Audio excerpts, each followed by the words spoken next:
అర్థంగా మాట్లాడాలి అంటే లలితా సహస్రనామం గురుముఖత ఉపదేశం పొందకుండా చదవకూడదు. ఎందుకు చదవకూడదు అంటే నేను అనేక పర్యాయాలు చెప్పాను. అయ్యప్ప స్వామి దేవస్థానం కాకినాడలో నేను దాని గురించి మాట్లాడేటప్పుడు చెప్పాను. లలితా సహస్రాన్ని ఎక్కడ ఆపాలో అక్కడ ఆపకపోతే అనుష్ఠుప్ ఛందస్సు అలవాటై 16 అక్షరాల నామాన్ని చెప్పేటప్పుడు మీరు 4 అక్షరాల దగ్గర కానీ 8 అక్షరాల దగ్గర కానీ ఊపిరి తీయడం కానీ నామాన్ని విరవడం కానీ చేస్తే పూర్తి వ్యతిరేకార్థం వస్తుంది.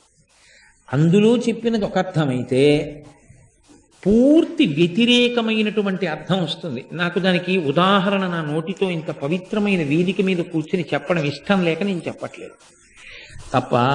ఒక 16 అక్షరాల నామం అందులో ఉందనుకోండి, ఆ 16 అక్షరాల నామాన్ని మీరు మధ్యలో ఎక్కడా ఆపకుండా విరవకుండా చదవాలి.